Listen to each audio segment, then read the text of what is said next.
Matt, is there no level you won't stoop to? You know, I thought we were friends until you sent me a little file over Discord that invaded my computer, corrupted my files, you stole access to all my accounts, and then you just ruined my life for a couple of days, you know? What were you thinking? Well, I was just trying to test to make sure that your security was up to snuff, and needless to say, you failed miserably. Miserably. I got know. Everything. I know. God, I knew you were up to something in your part in your other life. You know. Yeah. What does Matt do outside of streaming? It's a big mystery. We're always wondering, and apparently it's hacking, and that totally lines up with the rest of your character qualities that you know me. So, first of all, welcome to the Level With Me podcast, everyone. Thank you for showing up. The show goes live on Wednesdays when we're both not horribly sick or our computers aren't exploding. I think we're going to make it this week. Huzzah. If you guys want to support the podcast further, you can check us out on Patreon to watch the podcast live and hang out for a little post-podcast show after we do it. Otherwise, what I've been talking about in this intro is I got hacked. I got hacked pretty bad over the weekend, Sunday, and it hurts just thinking about it because it was a social hack. It was one of those things where I was the weak link in the security system, you know? Yeah. It's usually how it happens, though. Mm-hmm. It's the most common type of hack is the social hack. What happened is, and I'm just... I kick myself. It's like one of those, you know how you have those memories that every time they come up, you just like cringe. You're like, why? All the time. Yeah. Oh, yeah. You've probably got like way more than me, but I have a couple too. I mean, you're probably right, but you don't have to call me out right like that. I'm in the shower cleaning up and I'm like, damn it. Why did I say that? Yeah. Yeah. It's been 20 years. She doesn't remember. You're the only one who remembers. Why did continue? Exactly. Those are exact types of memories. So this is going to be one of those ones because it's already started. I can't even think about it without cringing. Mm-hmm. A friend of mine on Discord account got hacked. I didn't know that, but a hacker had complete control over their Discord account, and they messaged me and were like, hey, would you mind giving me some feedback on my game build, like my latest game build? Yeah. This is something that I've been doing a lot over the past year. I know a lot of indie devs, they ask for feedback on stuff. We're constantly giving each other feedback, and that's just a very common thing. So this actually didn't seem very much out of the ordinary. I was like, sure. They sent me a file, which is a little unusual because usually it's a Steam key to check out a game build. But I was like, you know what? That's not crazy unusual. Sometimes you just don't push a build to Steam, whatever. Download the file, and that was it. That was it. And I got it. They got access to, they token logged my Discord account, started causing all kinds of damage. They scrubbed a whole bunch of web browser stuff. Thankfully, I mean, I'm knocking on wood right now, but I don't think they got too much from me, but they caused some serious damage on Discord. They deleted my C-Beams server, which you can't get back. Yeah, this is the crazy thing.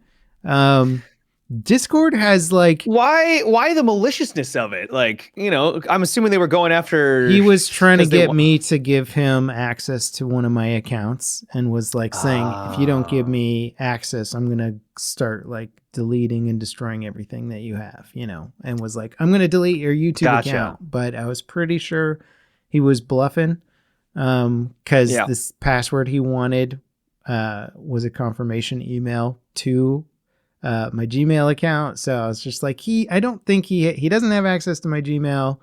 He's trying to get me to give him a password. I think he's bluffing, but he was basically just destroying everything I had on Discord until I could get his account kicked off, which, took me a little while, but he did his damage, and it sucks because I was like, surely there's got to be a way to get a Discord server back once it gets deleted. You would think so.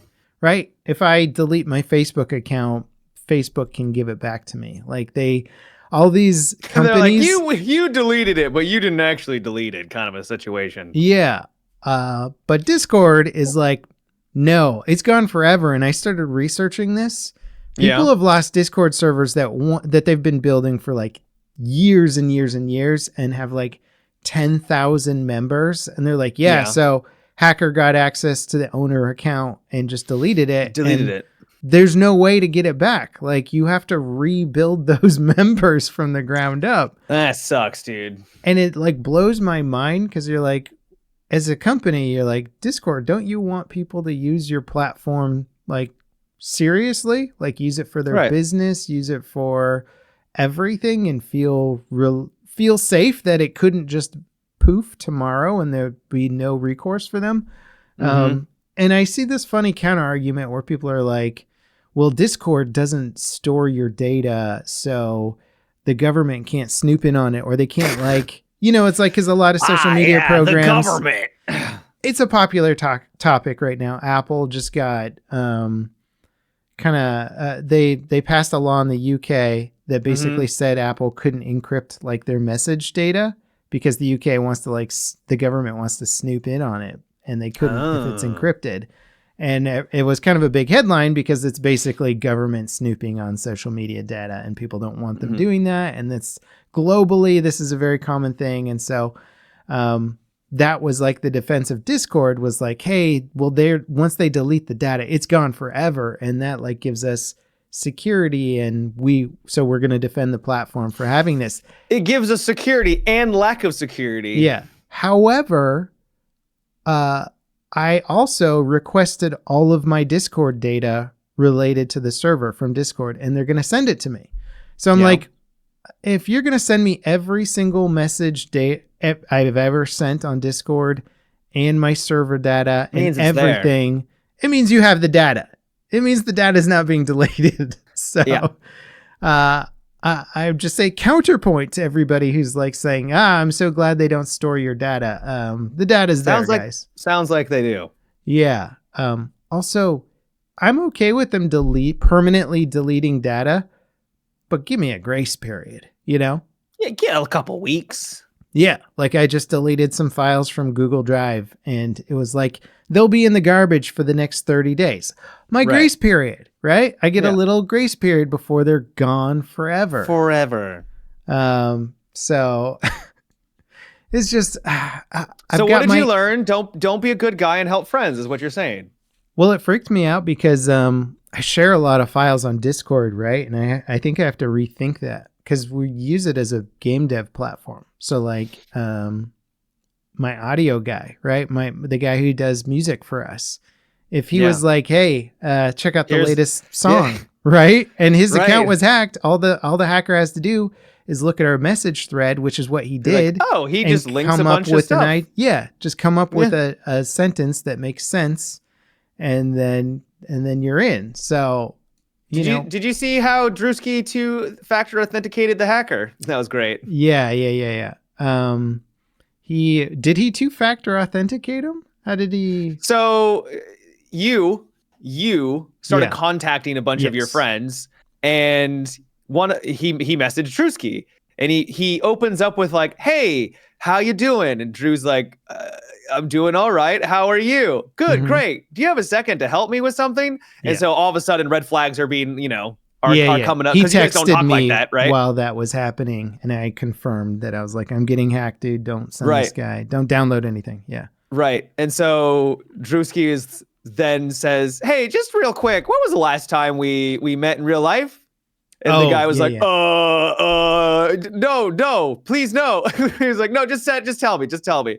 And of course he couldn't because it was the hacker. So he two-factor authenticated the hacker. Yeah. Acolyte also took him for a bit of a ride. He sent me his chat history. So that was nice of those guys, because this guy was basically, I was trying to bide time with him and saying like, I pulled the plug on the computer that he was hacking, and I couldn't get any of my account data until it rebooted, but it was giving me problems on the reboot because I unplugged him, and he was like, okay, well, you got like this much time, and it gave me enough time to try and kick him out of the account before he, I don't know, did more stuff.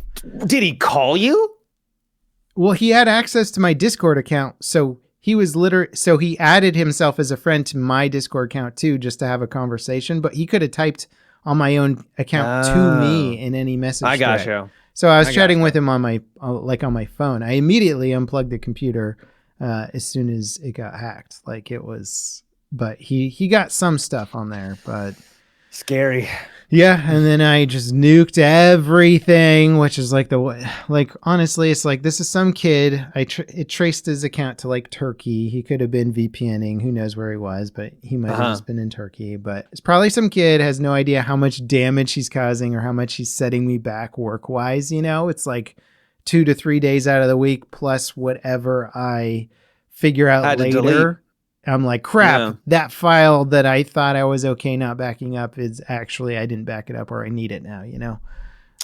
There's going to be distant ramifications too. Plus he was like, you know, he was making all these grand threats about how much damage he could do to my life down the road, which I'm like, fingers crossed he can't, but you never know, man. Man, that sucks, dude. I'm really sorry you're having to go through this. Thanks. I appreciate it. Moral of the story for anybody out there.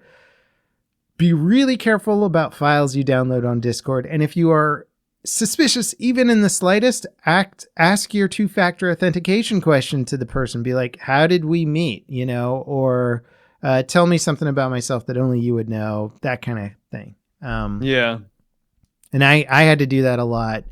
Getting and back this isn't just Discord.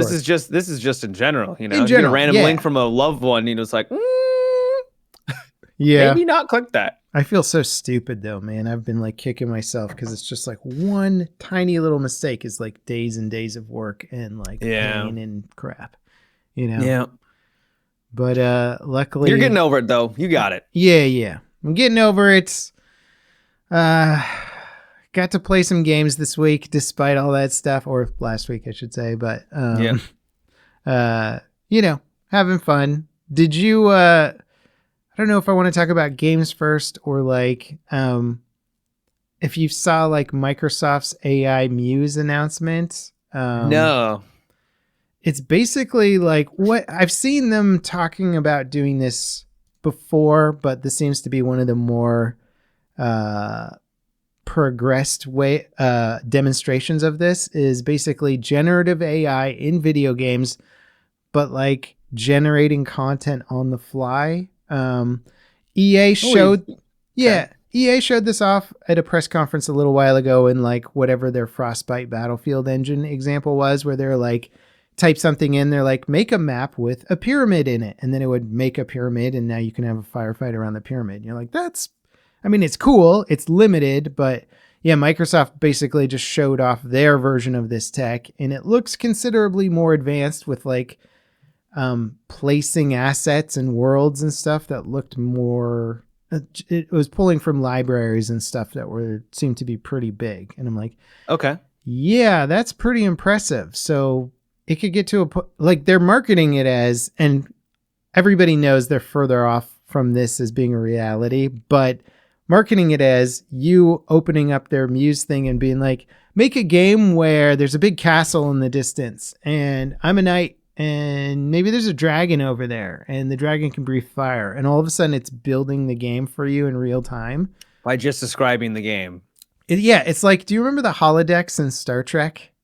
Yeah. Yeah, where the guys go into the holodeck and they're like, all right, I want a tropical island and I want somebody playing a guitar. A ukulele. Yeah, a ukulele on the beach. And it appears, you know, and they're kind of designing their video game, right? That's like what the future of AI was the holodeck in Star Trek. They're kind of making that. And while everything they market for AI is sort of pretending to be a little bit more advanced than it currently is, or a little more efficient than it currently is, they show you the best of the best when it's the best. Right. But I don't think they're that far off. Like if you build out the database of assets and program enough base game engine code for the AI to pull from, they could be at a point in the not too distant future where like, you know, the next Roblox, instead of it being something where you have to sit down and actually type out code and move things around, you're just talking to the computer and being like, hey, check out this cool game I made, you know, and it was you sitting there for a couple hours being like, okay, now make it bigger. Okay, how about more red? Yeah, move it over there now. Cool, you know, and like it's gonna be crazy. Yeah, it could be revolutionary for game development. Yeah. It could also lay a shifty foundation where it could be like, yeah, this is kind of a game, but there's so much underneath that's just not structurally sound that you have to go in and really like be a dev, because now you got to get like, you know, into the nitty gritty, and it's just not ready. I think they'll all end up kind of looking like Roblox experiences, if that makes sense, within the context of if they're all pulling from a single database with limited options, all the games might end up looking somewhat similar, kind of like a Roblox experiences where you're like, I'm all these blocky characters, and in this one we're racing cars, and in that one we're playing a jump platform game. And same way that when you look at a AI picture, there's just like a kind of a weird sheen to it, where it's like that just looks like an AI picture. Yeah. It's getting better. It's getting harder to mask, or it's harder to notice. But yeah.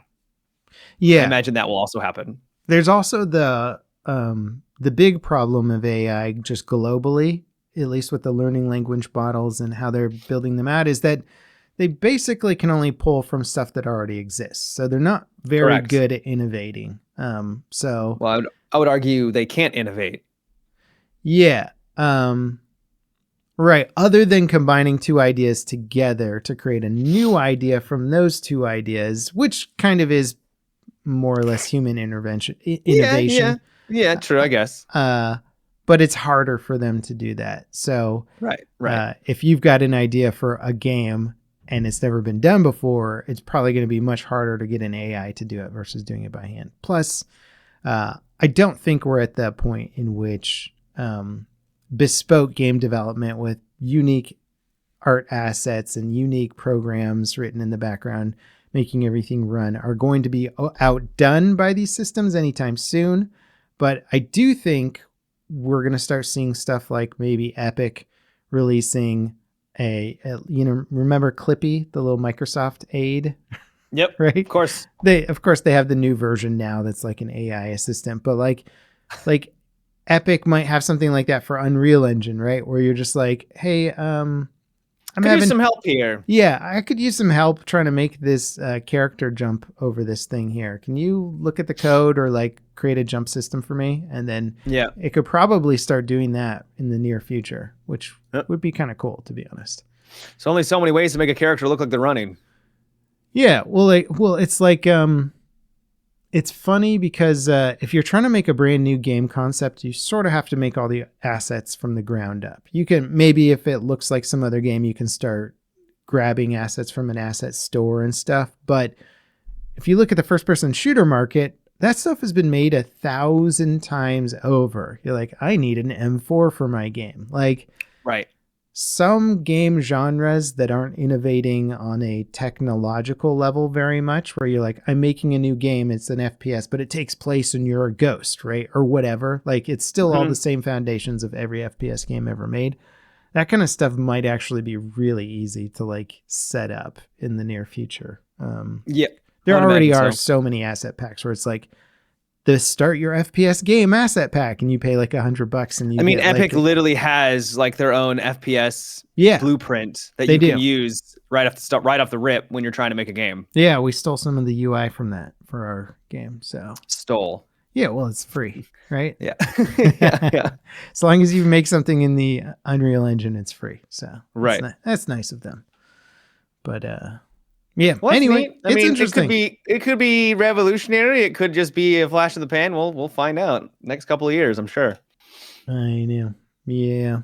Well, what have you been playing, man? I've seen Monster everybody. Hunter Wilds. Everybody and their mom, dude. My Steam friends list was just like Monster Hunter Wilds, Monster Hunter Wilds, Monster Hunter Wilds. I'm like, God. Everyone is playing that game right now. Yeah. And leaving awesome. Mixed reviews for well, kind of. Yes and no. so it's a great game. It's amazing. Yeah. But it does have performance issues. And those performance issues involve crashing. They involve just the game kind of doesn't look all that great if you don't have the right system set up. And you may not be getting great FPS as well, which sucks. The reason why a lot of this is happening, I think, is because like the environmental detail is just nuts when it actually is running properly. And there's a lot of dynamicness to the world. We'll get that in a second. But like within the first hour of the game launching, it had like 1 million people concurrent players on Steam alone. Yeah. So all the people that's that so crazy. That's crazy. It's crazy. I had no idea that Monster Hunter was that big of a IP. It wasn't. It's not. Honest. It wasn't. Yeah. Yeah. They said it like outsold. I think I reported on this actually. It outsold the previous games by like a factor of 2, but like all of them combined or something like that. Yeah. Well, it's gonna sound crazy. You make good games. Yeah. And then those good games reach a larger audience with Monster Hunter Worlds. And then people are like, oh, that game was really great. I thought those devs were awesome. And then they make another game. And it's almost as if you can have public or social capital that you can then use because people are excited. It's almost like your reputation matters. That's an interesting word there. Yeah. Reputation. Reputation. You know? Gosh, if only gigantic AAA studios understood that concept. No, they want a nickel and dimes and building lasting value. No, our stockholders need the stock to go up to next year, man, so that they can sell. Because we're not building anything that's supposed to last. So, of course, we'll never know exactly the reason why it exploded the way that it did, but I have a feeling it's because they built up public goodwill and their reputation was solid and people were excited for it. And so, of course, it sells like hotcakes, right? Because they got their taste with Worlds. And I mean, I think Worlds only had like 350,000 concurrent at one point, but over the last years of it releasing, besides the point, all the people were playing, millions of people at launch, mixed reviews. And I was like, what the hell is happening? This game is awesome. It's because the people that are having performance issues, the ones that are having the crashes, of course, they're going to leave the bad reviews, right? Yeah. So I think there was a big influx at the start of, oh, there is performance issues. My initial response was like, man, maybe people should give it like more than an hour before leaving a bad review. But at the same time, it's like, no. If your build crashes 3 times in your first hour, you're going to be like, man, I paid $60 or whatever this thing costs. Exactly. That's BS. Yeah.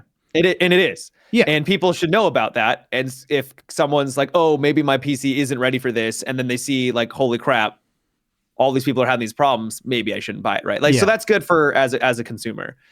Besides those, I'm sure they're going to shore it up. The game is fantastic. Yeah. It is. Like I was talking about, it's incredibly immersive and dynamic with its weather system, where you'll enter into a beautiful lush forest where it's all bright and sunny. And then the next moment, a huge torrential downpour is literally flooding everything. And the water rises on up. Some of the monsters can actually interact with that water and they'll do like a big slam and there'll be like a little bit of a tidal wave that will like go towards you and will push your character or deal damage, right? So even that environment has some interaction with the player itself.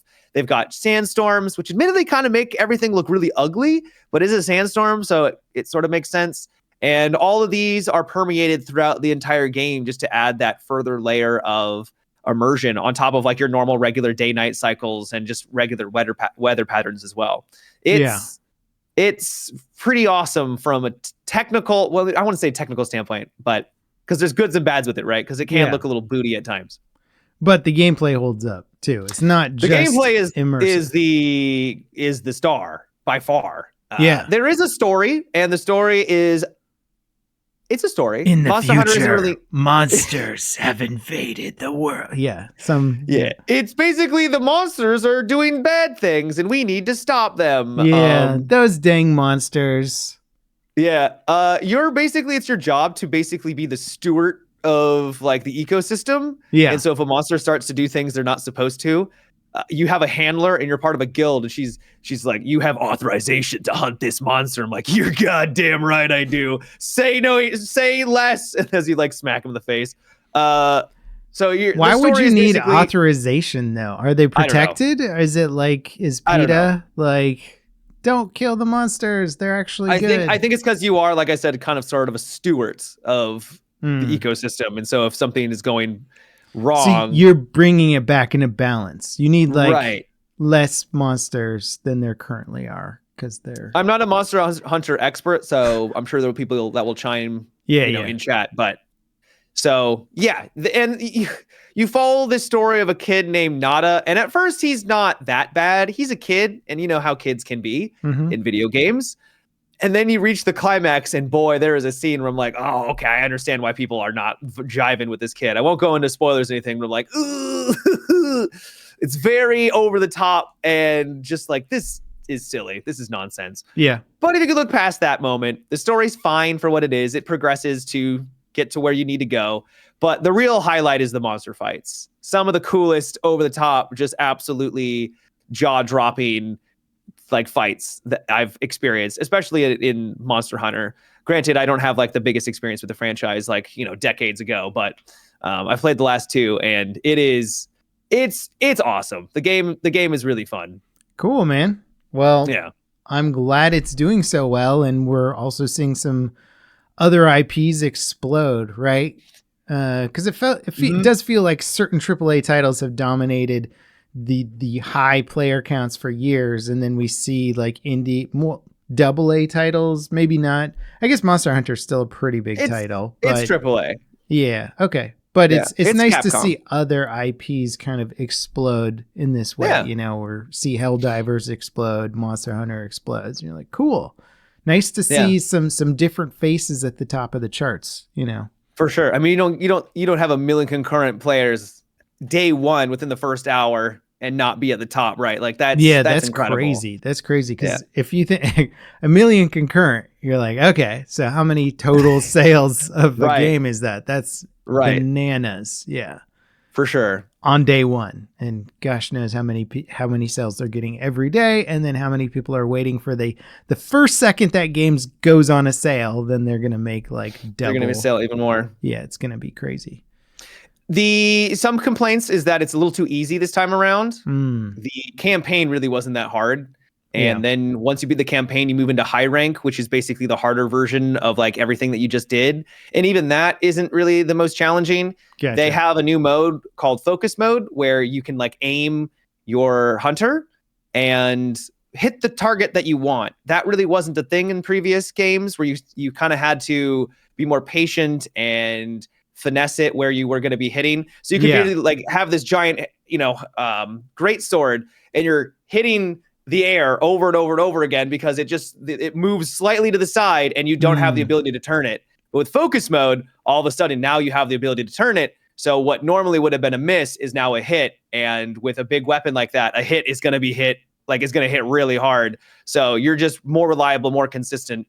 And that for some people has made the game not trivialized it, but it has made the game more accessible and easier.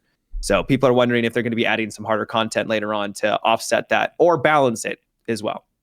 Gotcha. Well, also, I might love it, but you're like Mr. Souls-like over here, so you're like, yeah, it wasn't. No. I think the challenge is still good. Okay. I think it's fine. I think some people are a little overreacting, or these people are just like straight up just absolutely gamers and been playing the franchise forever, and so this added tool has just made it, just a little bit too easy. But yeah, that's always the interesting bit is I feel like you have the veteran players and then the people who just showed up for this title, and the feedback and wants are completely different, right? Veteran players are like, I want to see the base concepts evolved and become more refined and cooler and better in every way. And then like new players are just like, I just want accessibility and content. I do agree with them a little bit, because I do think that once you're in a group and you abuse certain aspects of the focus system, it allows you to wound the monster. Which basically you hit like a part of their body over and over again. It will open up a wound, and then you can use a certain attack in the focus mode that will then do a lot of damage and potentially stun them. So if everyone's wounding it constantly, it's just sitting there stun locked. So you basically become a bully. So it's not really a hunt. It's more of you just whacking away at a thing that's just kind of constantly getting stunned over and over and over again. So I can see the complaints where if you are taking advantage of those systems too much and you are in a group that's just like trying to min-max like crazy, it could make things a little bit more trivialized than you would like. That also sounds like early game balance problems for this kind of thing. Yeah, I'm sure they're going to tune it. I'm sure they will. Most games have exploitable classes early, and then the devs are like, "Oh crap! Like we didn't think people would break the game this way. Let's change the values." So yeah, I'm not worried about it. I'm sure they're going to be adding in harder content because they always do, especially with DLC that's going to come down the line. And I absolutely love the game. I think it's fantastic. Cool. Game of the year potential, except for the crashes and the optimization. Matt, you say that every big game that comes out. It's game of the year. I don't want to. I said game of the year potential. I didn't. Okay, what were you jumping down my throat? What are you talking it's just about funny. I think I've heard you say like game of the year potential for like, I don't know, the last. You said it with Kingdom Come Deliverance 2. You said it. Which is I actually think Kingdom Come might actually win it this year. All right. No, and I'm not disagreeing with you. I'm just saying I feel like you've said that the last for like 4 games already this year. You know what? Let's talk about 2 Point Museum game of the year potential LevelCap. How about that? Yeah, I've never even heard of that. Matt, tell me all about it. What is 2 Point Museum? Fantastic name, by the way. So have you ever heard of the 2 Point franchise? No, I haven't. They're Googling. They're basically like, they're not city builders, but they're you build like a campus, or you build a hospital, or in this case a museum, where they bring in customers and you need to, in this case, build out a museum that attracts people, brings a lot of buzz. I was making fun of this, and now it looks awesome. Yeah, it's super adorable. Bro, the aquarium system? Bananas. I haven't seen the aquarium. There's an aquarium system in the museum one. Sick. Yeah. I can't wait. I'm probably be playing more of it tonight. So yeah. But yeah, it's actually really, really well made. It's got a great sense of humor. They've got like a radio that comes positive reviews. Sega published it. Cool. Yeah. Which jump scares me at the beginning. I don't know why they have to have that stuff so loud. Sega. Oh yeah. I still remember the old. It's like a big bong at the beginning. Do they do that? I like the old one from Sonic on the OG console from a long time ago. Yeah, you're old. You're ancient. I know. Well, I haven't played a lot of games published by Sega recently. It's been a minute. Yeah. It's really cute. It has a lot of great systems where you're managing. It's one of those games where you're always constantly bouncing between things that you're managing, where you're not like overwhelmed.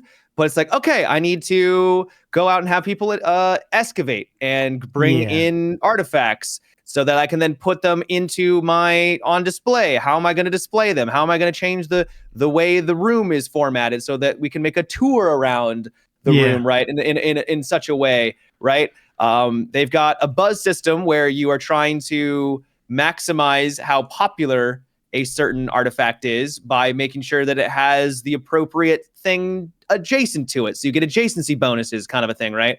So it's all these little things accumulated into a big management game. And I like it. It's like I said, it's really charming. That's cool. I like cutesy builder games. Like they're very enjoyable. I like the ones that I even like the ones that are not even a game, but they're just like build some stuff. Have fun. And you're just like, you're just building stuff. There's one called like Tiny Town or something. I forgot what it's called, but Tiny Glade. Yeah. Well, there's that one. I haven't played that one yet, but that looks great. I probably will. I think you can get it on iPad. That would be just a nice little Zen game. I need one of those these days. It's not really a game. It's more of just a builder. You just kind of build little tiny homes. Yeah. I don't even know what to call it. They're kind of like, I don't know. It's like building with Lego or something. Kind of an art game. Yeah, it's like Legos. Yeah.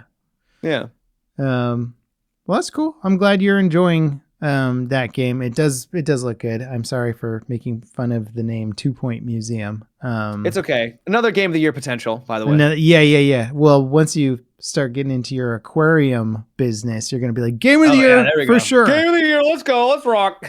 I want to. They should have like an aquarium simulator game where you have to like manage a giant aquarium and you put in the wrong fish and then they like eat the other fish and you got to clean it regularly. So it turns into sort of like power wash simulator type gameplay. I think there's something there, Matt. I think there actually is something there. Yeah. You just described a cool game. Yeah, because I was thinking about getting an aquarium for the house for the kids, and my wife is like, you know how much work it is to like clean and maintain those things. Yeah. And I was looking at it and it's like, there's all these people that are like, it's no work whatsoever. I'm like, how often do you change it? And they're like, yeah, once, twice a week or something. I'm like, what? Okay, that's a lot. That's a ton of work. Are you kidding me? Yeah, it just kind of depends on how much extra time you have. So we've been researching it and I'm like, yeah, a video game where you manage an aquarium that I can just forget exists for a while. That'd be great. I'll just get a giant TV that has an aquarium playing. There you go. Yeah. Done. Modern problems require modern solutions. Yeah. Also, it's like I'd get it for the kids and they would like it for all of like 4 seconds, before they're like, I'm bored. Like, okay, so they're on to the next thing. And now we have an aquarium. Cool. Admittedly, I'd probably be one of those kids too. And they're neat as an adult now, but as a kid, I'm like, hey, it's a fish. Yeah. We had a fish growing up and it was like, when we first got the fish, it was like, great. And then after that, it was like, is it my turn to feed the fish? All right, Yeah. Yep. Well, the other game I tried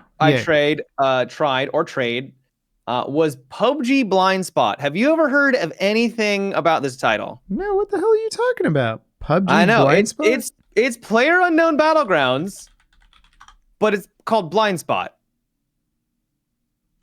I'll give you a second. Did they not market this or something? What's happening? Well, it's still it was a demo. Okay. So it's not out yet. Now, when I say PUBG, you probably have an image of kind of a janky looking game that's, has the graffics from 2010. Down. What it's in top the down. World? Yeah, it's a top-down tactical. I was going to say FPS, but it's not an FPS. It's a, top-down shooter. Yeah. And it is, think of it like top-down Rainbow Six Siege, but with the PUBG name. What? Yeah, why is the PUBG name even attached to this, man? They're probably just trying to get eyes on it. Yeah. Literally. I think it's their studio, so that'd probably be Craft On Incorporated or whatever, right? Yeah. And PUBG Incorporation. The name matters the same way that I guess Tom Clancy Rainbow Six Siege, Tom Clancy Division, they always put Tom Clancy on everything, right? Well, you know what? Their company is called PUBG Corporation. So maybe everything just has to be like PUBG Panda Trainer or something, like so stupid. Has nothing to do. But yeah, I think you're right. I do think it sounds a little narcissistic to have your name attached to now everything, but it's so funny because was his name Brendan Green, the PlayerUnknown? That's his actual name. I think he left the company and he's like doing. He's not even a part of it anymore. I don't know. Maybe I'm wrong on that, but I thought he was doing his own thing now. And so, but just PUBG is on everything. You're like, do you regret naming the game PlayerUnknown's Battlegrounds?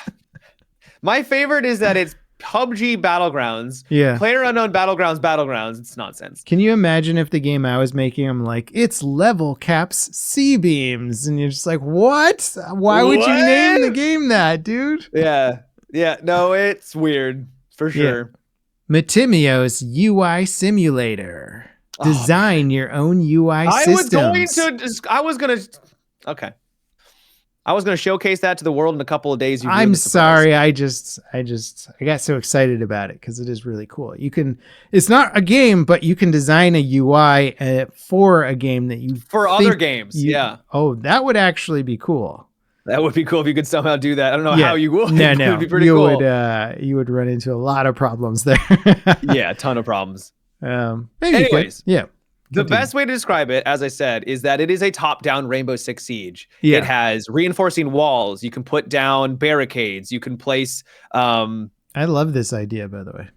Yeah, there's no droning, so there's not like a droning phase, but defense gets a couple of seconds at the beginning to kind of set up. So offense just sort of has to twiddle their thumbs while they wait for you to do that. Mm-hmm. But they barricade things up. And it's your job to stop them from planting the objective and having it blow up, just like every other sort of Counter-Strike, Rainbow Six Siege sort of spinoff, right? But top down is cool. On it is that it's top down, exactly, which is so weird. And I've never played a game like that before. So for people who, I'm watching the video, and it seems like kind of the main function of how they make this work is a top down. Because if you could just see everything, that wouldn't really work. where if you could just see through walls, it would be sort of weird.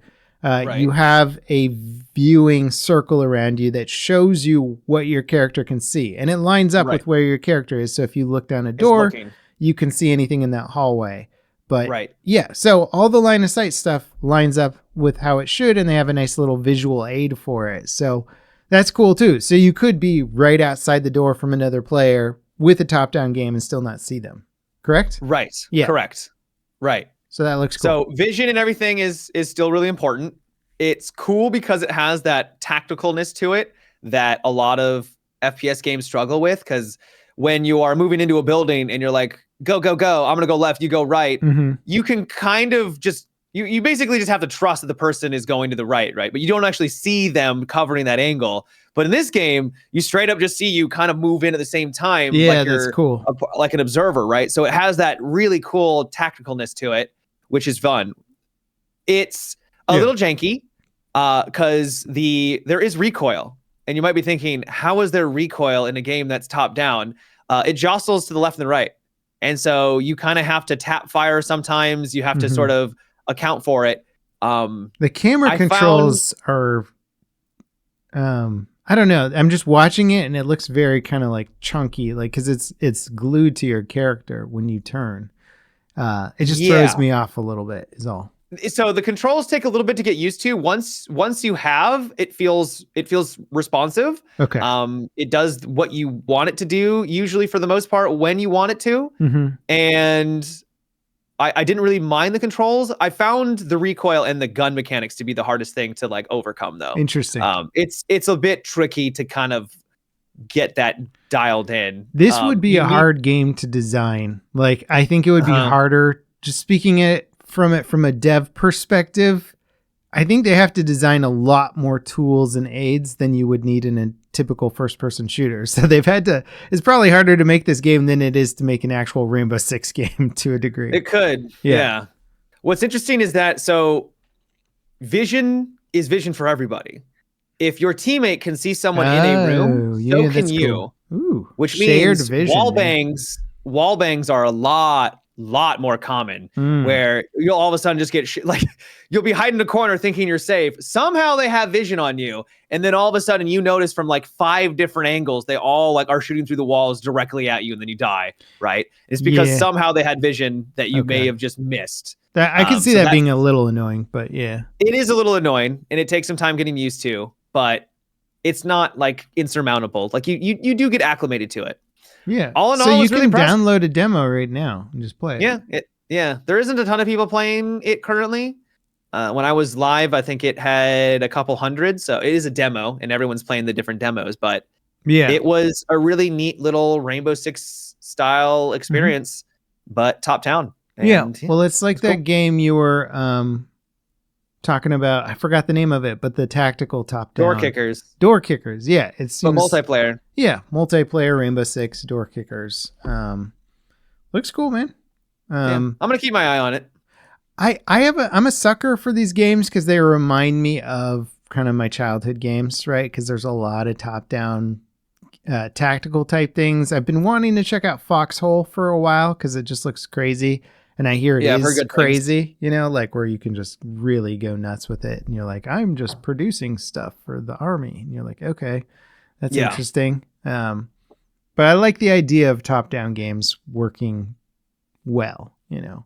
Maybe it's just also because I've played so many FPS games over the years. So I'm just like, yeah, it's nice to kind of just mix it up a little bit, right? Yeah. Adds in that new element. Yeah. Yeah. Speaking of first-person military games, have you played the new Squad 44 update? No. Okay. I've not. So Squad 44, previously known as Postscriptum, great name change, by the way, was bought by Offworld Industries, the guys who own Squad, and now it's being worked on by them. Although I think there's maybe some studio differences in there. I'm not really entirely sure about all the politics and mechanics of it, but basically it got bought. They changed the name. They've been working on it. They've been making improvements, in my opinion, to the game. And they're trying to find a way to get it to stand out against like Hell Let Loose. Hell Let Loose, because that's its biggest competition. Yeah. And so they just came out with update 2.0, and the highlight of update 2.0 is a new Iwo Jima map. And you might remember Iwo Jima from, say, Battlefield 5, right? Right. Very famous battle from World War II where the Japanese are dug in on this island, pretty small island, and it's just like this crazy fight over this desolate island and a hill on it. And a pretty brutal battle in real life. And in the game, they recreated the island at a 1-to-1 scale. So it is life-sized. So it is interesting. Yeah. And this doesn't always go well in tactical shooters when they're like, we've recreated all the fields that you fought in. And you're like, now I got to cross like a 400 meter long field with no cover. That's what I was like. The gamer in me is like, that's cool theoretically. Yeah. But in reality, that sounds like a nightmare. So the beach in this map is huge, right? You're not just like, I'm on the beach and now I'm off the beach. It's like, no. You are on the beach for hundreds of meters, and the hill where the enemy team can spawn has just line of sight on you for like the entire time. And it is terrifying. And so on one hand, you're like, I am cannon fodder. And on the other hand, you're like, holy crap, this is both cool and terrifying to know how much this probably represents what actually happened in the battle. Right. It's a wild experience. I've seen completely opposite opinions on it, from some people going like, this is unacceptable gameplay to have to run for 10 minutes just to get like shot by somebody in one of the thousands of bushes or things you could hide in on this island. To other people go, yeah, that might be you. And that would be fair. All opinions are fair. The other experience is like, this was a tough introductory learning curve, but now that I'm in it, it's like experiencing a realistic side of combat that I've never been able to achieve in any other game before. And it is wild when you're up on the hill looking down at the beach. If you're like, I'm going to run down there, it would be like 30 minutes to get there. The map is huge. I don't know how big it is, but it's... What's the performance like? Not great, but I mean, just get a 5090, Matt. Why are you asking about performance? Just get the beefiest boy ever. Yeah. It also, it's not super stable either, which sucks because the rounds are long. And if you get like a good class, and then you crash and you're like, cool. So there was only 2 classes on my team that I could pick outside of the base class. And I finally got one. Yeah, and then it crashes. So that part of it sucks. They need to get their bugs worked out. But I think it's really interesting. It's just a wild take to be like, we're going to just do the Battle of Iwo Jima, but at life size. And then you see that. Cool. Yeah. That is cool. And I think the novelty at the beginning would be really interesting, right? And you're right. The horror of trying to actually invade and go up the beach would be awful. Yeah. And that immersion gives you a sense of like what these people had to go through, which was hell. But then after that, once that novelty wears off, it's just like, okay, this is, for me, if it's not done well, it's going to get really boring and just get really frustrated. It's like, oh, cool, I just died again, because that's what happened. They died over and over, and it was horrible. Yeah. It was like the 3-to-1 ratio of the US dying to the Japanese soldiers on the island fight. And I think the game replicates that pretty accurately, which on one hand, you're like, wow, that's cool. On the other hand, as a game experience, it's not fun to die over and over and over and over again. I mean, real life also. Yeah. It's why we play video games, is to... That's why we do it in video games, yeah. So, completely aware of both sides of the argument. I still think it's a pretty cool experience, because I'm like... Would you recommend it? I would recommend playing it, yeah. I would recommend trying it out. And I know people aren't going to like it specifically for the reasons we've mentioned here, but you might also find it like intoxicating to a certain degree, where you're like, damn, there's just something about this feeling so stupidly massive and realistic on that scale sense that you're just like, dang, I can approach this like a soldier might approach a combat experience in real life, where you're flanking routes. You like look at the map and plan them out, and you're like, That could be like 15 minutes to get there. It's cool. Yeah. To me, it sounds a little boring. Though, granted, I've been playing Arma, and that is also a bit slow too. Yeah, right. It's kind of about the company, right? It's about the miniature side. Yeah, the journey. Journey before destination. Yep. So I think it's cool. I think it's worth mentioning. And I think Squad 44 had to do something to sort of be different than their competition. Because otherwise they're just, they're another Milsimi World War II game that is kind of like Hell Let Loose. You're like, okay.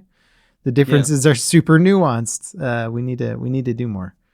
Granted, Hell Let Loose was... Whoa, did you just get shocked, Matt? Jesus Christ. I heard that. Ow! What is it? You have an open circuit over there? What? I literally just moved my foot across the carpet and then I touched my... Ow. All right. I won't move anymore. Sorry. Yeah. I could hear that. It registered. I could literally feel the static electricity building up in my ear cuffs here, like the... Oof. And then I was like, what's happening? And then I touched the metal on my keyboard and then it just discharged. Electroshock therapy, Matt. It's my superpower. It's a very lame superpower, but I can build up static like nobody's business. Mm-hmm. Yep. Anyway, I think it would be fun to watch you stream Iwo Jima, whether you're enjoying it or hating it. It would be entertaining for us to see. So. Oh, good. I'm glad my frustration is entertaining to you. I'm glad that these guys are still working on this game, though. I'm curious to see what. I wish them luck. Of it. Yeah. Let's see. I burned out on watching Gilmore Girls. Like, it was kind of exhausting. Your comfort. It was, but it got exhausting because there's so little character progression because it's an old show where they're like, it's on at 7:00 every night or whatever time zone. And you just sit down and watch the show once a week. And so you might not get overloaded with it. And so if you try and watch it episode to episode, you're just like, the fast talking, witty stuff is kind of exhausting because it's the whole show the whole way through.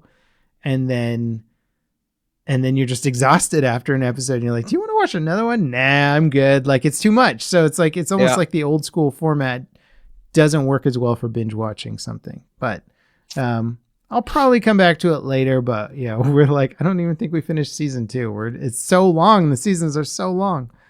So I switched over to a show that my brother was recommending, which is an older show. I'm sure a lot of people have seen it, but, BoJack Horseman. Have you watched that? I heard of it. I tried watching an episode and I was like, I don't know if this is for me. And I haven't gone back. It's very dark humor. It is just like exactly dark humor. It's just, it's about a horse. Yeah. Well, that's the weird thing is some characters are animal people and some characters are not. They're normal people.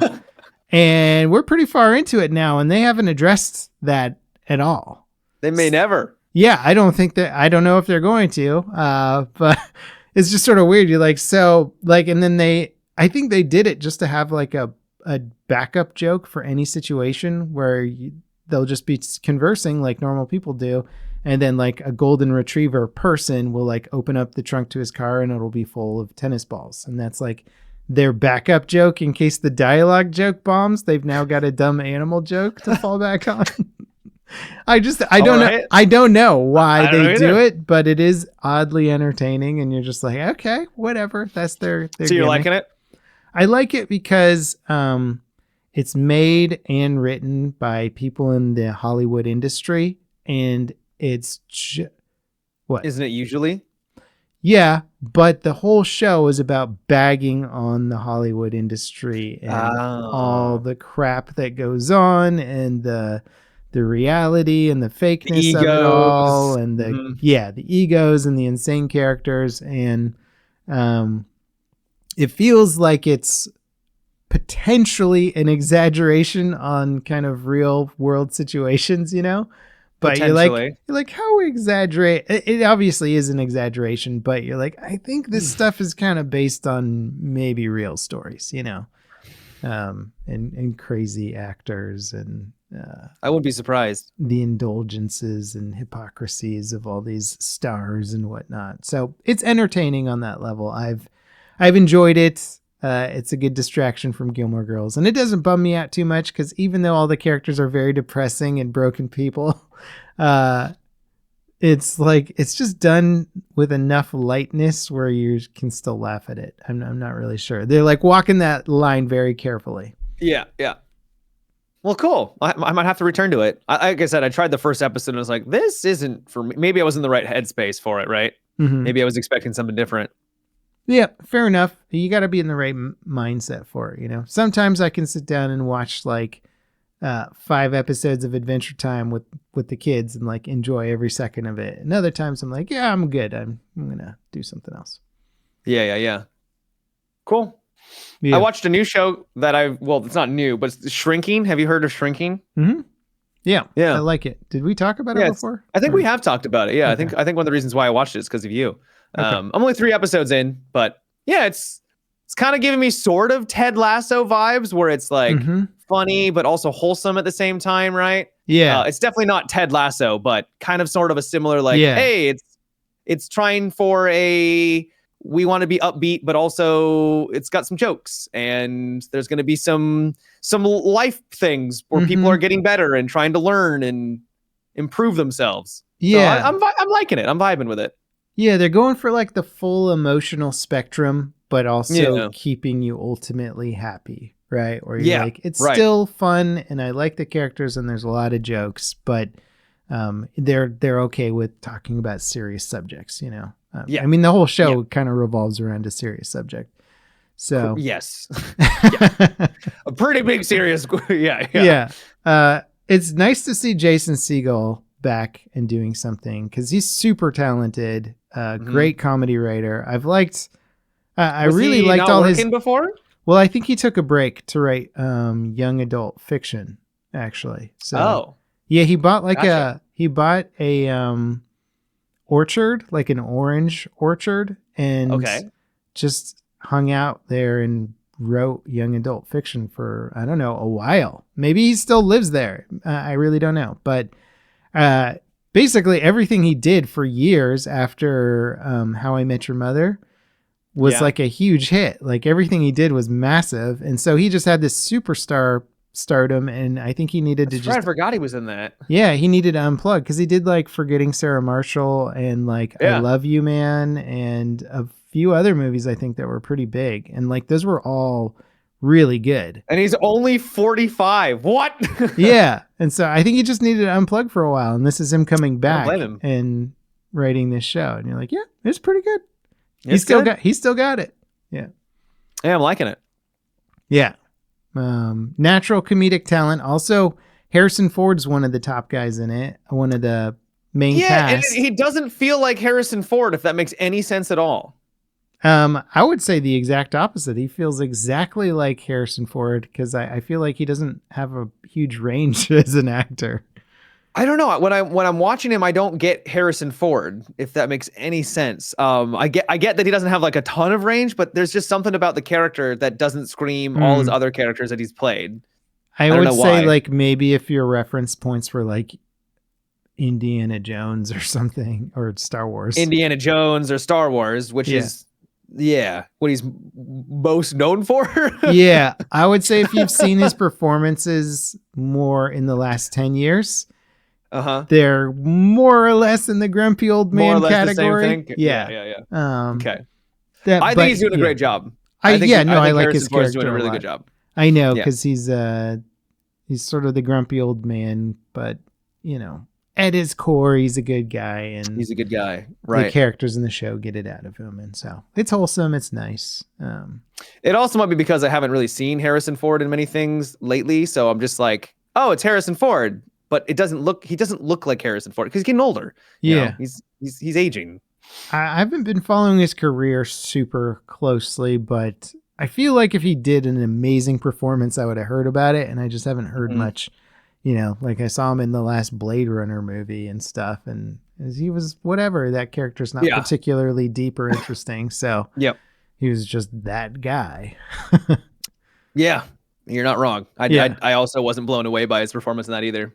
Yeah. He was fine. He was okay. Yeah, they just didn't give him much to do. Right. Yeah. I thought the android girl in Blade Runner was like the best performance, I thought she was really good. Well, because the two leads are kind of these non-character characters where they don't have much to say or do. And you're like, okay. And then the quippy or that the more movie's interesting. really good though. Yeah. I really like that movie. I think that was what Denis makes us Villeneuve. human. What is love? Great stuff. Yeah. I can't remember I don't know if the original Blade Runner inspired so many animes like Ghost in the Shell and that kind of stuff, or if it was a little bit symbiotic where they're inspiring each other. I don't know what the timeline was, but that was like such a popular thing for a while. And then anime explored that subject of like androids and the difference between what is life, what's love, what are these concepts that feel kind of ethereal to us, but maybe are programming language to an android type character. It's a really fun subject, and Blade Runner did some of the best the original one did some of the best exploration of that early on. And the crazy thing about that original Blade Runner movie is there's like 7 versions of it with different like endings and edits and stuff. And some of them change up the narrative significantly with like, really? Yeah. Where they're like, some of them, it literally redefines what the character was, or it gives you less ability to imagine. And they're all official. Yeah. Was that, I think that was, gosh, I think it was Ridley Scott, but I don't want to say it. Blade Runner director. Yeah, Ridley Scott. Yeah, I think he just kept updating it like it was a George Lucas film or something. Lucas situation. Oh no. Yeah, and then we're gonna dial this and move this over here. Yeah. And then it's become like a thing where people have like tried to save the old edits, but like maybe some of them don't even exist anymore. So like there was a cut where. Did you get shocked again? You all right? No, the screen just went black for a second. Okay. Man, you got Discord, a static problem. It was Discord. It wasn't me. It was Discord. Oh, okay. I moved a window around, so maybe it messed it up. Oh, so it was your fault. Over here trying to blame me and my static shock powers. I thought you were getting shocked again. I'm concerned, all right? I'm like, Matt, you got an open circuit over there, man. I appreciate your concern. I could talk movies all day, though, man. I have to. I don't think I mentioned this in the last podcast. I watch dubbed anime because I can't read and I'm illiterate, which is the same thing. Anyways, it's nice to look at the art as opposed to just reading sentences. Right. Yeah. And I think I have a little. I don't have to justify the reason why I watch dub. Anyways, Solo Leveling is an absolute nonsense, just power fantasy, awesome. Just really fun. There was an episode that was supposed to be. I think it was like 3 weeks ago at this point. It didn't come out. The dub is already like 2 weeks behind the sub, and which is already frustrating. But it was delayed. Was it a voiceover strike? Actor strike? I don't think it was. I don't know what the reason was. There's been a bunch of those. That could be maybe why. Yeah. And I was like, damn. So they all came out at the same time, 2 episodes instead of just the one. So they all caught up. And there is a character that they introduce, and it is one of the worst voice acting performances that I have ever heard. Oh no! In a while. And I was like, were they delayed because they couldn't find the voice, like a voice actor for this role? It was that bad, right? Was it AI? It wasn't AI. Apparently they hired some sort of like celebrity to play it, and it was awful. Oh no! First of all, the performance itself wasn't great, but also I couldn't hear what they were saying. I had to put the subtitles on for English, dude. Yeah. He was speaking English, but I couldn't understand him, and I had to put subtitles on just to have like a grasp of what he was actually saying. It was horrendously bad. Yeah. Well, that's unfortunate. Yeah.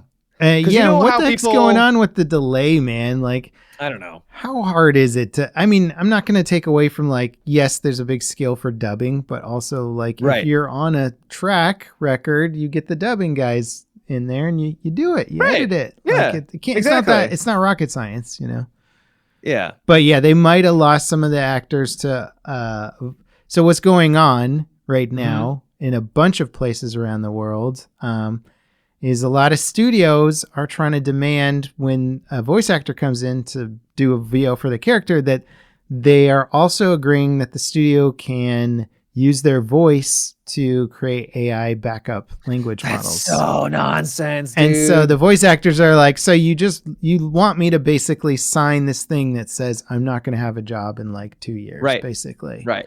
Yeah. And it sucks, right? Obviously. Right. I've seen some interesting like arguments from the studio side, which you can sort of think about it, where they go, okay, it comes from game studios a lot, where say you have a long-term live service game where you're like, every DLC, we need these actors to come back and play their characters or whatever. If one of those actors becomes unavailable, they die, whatever, now we have to like recast them and then redo all of their old voice lines from like the past like 7 years, where if we build this language model of them, then we can continue with it. And the only problem with that is I don't think these contracts have that sort of stipulation in there, right? It's like, it should be like, if I die, then the agency that represents my likeness could then get paid by you using my AI model. But like, that would be more in the grounds of like something that seems more reasonable to like request somebody to sign, but I don't think that's what they're requesting, but it's required. It's nonsense. Yeah. Also, and it would be under the conditions of me not being alive anymore, or me just agreeing to letting you use the language model. I think what's going to happen is actors. Or this sounds crazy. Unfortunately, if an actor passes away, then they pass away, and like it's you know, that's it. Yeah, it is weird to like use imagery of CGI'd actors that are like no longer alive. That have passed. Yeah, it's very weird. It's creepy. It's super creepy. I don't like it. What I have seen is there's AI voice generating tools that are very good, and voice actors will upload their own trained models to these websites, and then I guess they get a kickback when you buy that voice. Yeah.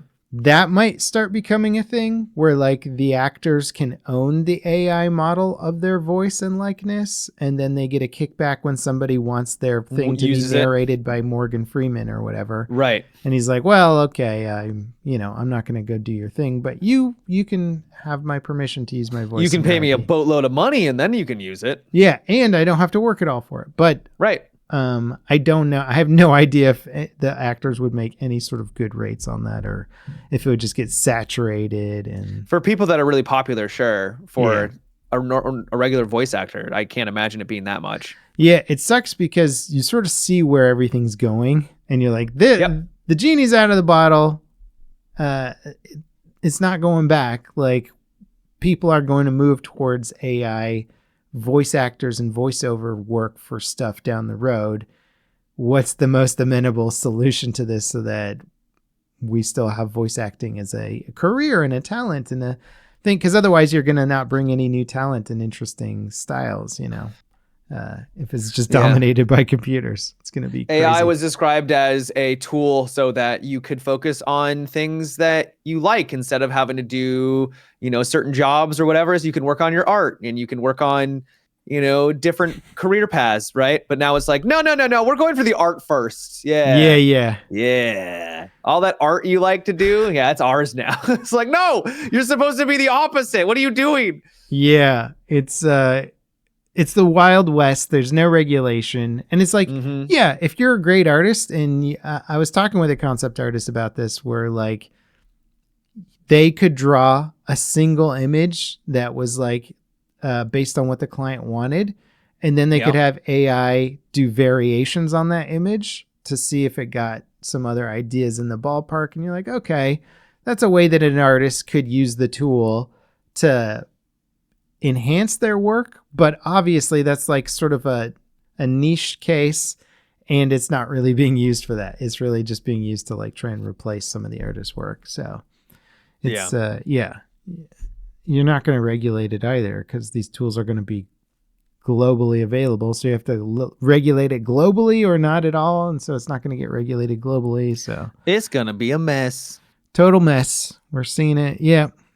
games are safe for a little while longer, but who knows how much longer, right? Who knows? I'm excited to see your game though, Matt. Your thanks, man. Your UI, both game? your UI game, and then your your shelf stacker or something. You're gonna make like the grocery store manager game, but it's gonna be like it'll be like the guy who the aquarium game, the single aisle. Yeah, the aquarium. I actually like that game. You know what'd be sick is if the aquarium was your desktop background, and then like you'd log on, you're working, and then you're like, oh man, it's getting kind of dirty. Hang on, let me clean this up. Or oh man, that fish is hungry, man. He keeps looking at me like he's hungry. Let me give him a little fish. Give him some. I think a lot of people would be into sacrificing 20% of their system performance to run a really high def aquarium simulator in the background. Yeah, totally. Yeah. I'm just full of good ideas over here. You really are. I did. I experienced my first game dev crunch, self-imposed game dev crunch. Oh yeah. How'd that go? While. Stressful. It didn't help that the whole hacking thing happened right at the end. That was not. It was supposed to be like a nice, clean finish, which turned into a small explosion. Hell. But it was good. I have a lot of sympathy for devs that launch a game with bugs in it, because holy crap, it is so hard to like hunt down bugs. It's not happening. Like you have a deadline. Yeah. You have a deadline, and then you're like, well, it doesn't happen on my system, but it happens on this guy's system, and then that guy, and then you have to build debugging tools for it, and then you have to do all this crap. And I got sympathy, man. It's not hard to iron out all those bugs and edge case. It's all edge case stuff where you're like, this works 99% of the time. And then 1%. But that 1%, if it's a million people playing, that's a lot of people. Exactly. And then you have to go, well, how did I screw up the code or the system so that the edge case is crashing the thing now? So it's all fun and a pain in the butt to figure out and fix. But it's made me much more empathetic to the bug hunting situation, because even if you think you're kicking butt and like solving bugs left, right, and center during development, you're like, yeah. You did a great job. Here's all of these other crashes and game-breaking bugs that are like super rare edge case things that are just going to happen, and they're going to crash. And they won't even happen to your PC. They'll happen to some other PC. That really has to be the hardest part right there. Yeah, that's the hardest part, is when I go through and I test our builds and I'm like, this looks great, guys. Like, good work. And then other people are like, yeah, so it just crashed on this part, and then I rebooted and it crashed on this part, and then that part. I'm like, son of a, okay, yeah, you just can't anticipate all the different variables, right? But mission accomplished though, all good. Yeah, mission mostly accomplished. We had to scale back the scope of the mission slightly, and we got a little bit of a buggy build out there. But we hit our internal demo goal that we're shooting for, and now we're on phase 2 of the mission, which is clean up phase 1, basically. Nice. Clean up the bugs, but we got it to a point where it can be played and experienced and not crash too much. Hopefully. Cool. Yeah. So it's been fun. Ish. We want to wrap it up. I don't really got much else I did this week. Yeah. What about Mecha Break? That's still on there. Are you still playing that? You unlock all the hot skins? No, I couldn't remember if we talked about it, but I'm pretty sure we talked about it last time. We did talk about it. Yeah. No, I haven't played it anymore. Okay. It's hard to keep track because there was like all these demos and whirlwind. Yeah. We can wrap it up there. A little bit of a shorter podcast today, guys, but the circumstances were kind of me barely getting. You should have seen us before we started the podcast. I was like, why is the audio not working? Just trying to get audio to work properly. Yeah. Yeah. I had to set everything back up again. And I thought I had it all dialed in until we actually tried to do it. And then nothing worked, of course. So thank you guys for dropping by, checking out the podcast. We appreciate you very much. Matimio is going to leave you with some incredibly useful advice, which he has been thinking about for a long time, even before we started the podcast.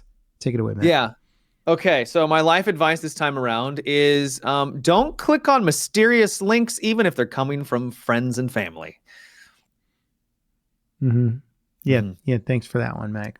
Yeah, you're welcome. Unless you want to give people all your data. Your information. Yeah, there you go. You might Random want to. person on the internet. Here you go. There's all my information. You ever look at an old person's computer and you're just like, oh my God, you clicked on everything. Everything. Every time it's like, your computer's infected with a virus. Click this button to like download the thing. And you're like, how many of these did you click on? Yeah. I remember having a neighbor when I first moved to Portland, like over almost 20 years ago. Yeah, so long ago.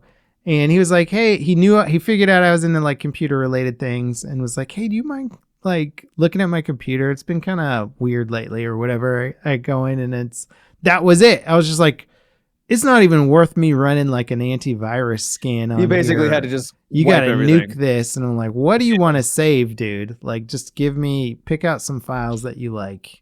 Like, if you got any photos on here, we can back them up. But other than that, it's like, nuke it from orbit, man. This thing is like a cesspool of viruses. God damn. Yeah, I was like, I don't even want to like put a USB drive into this. It's gonna like eat the USB drive, and then I'll never be able to use that again. Yeah, it was funny though. I was like, all your information is out there. I don't think anybody really wants it, so you're probably okay on that front. But yeah. The computer was running at like 10% the speed. I was like, oh, it's because you're like running 1,000 data miners. Different viruses all competing for your information. Yeah. There was that game a while back that was mining crypto for the developers. Do you remember that?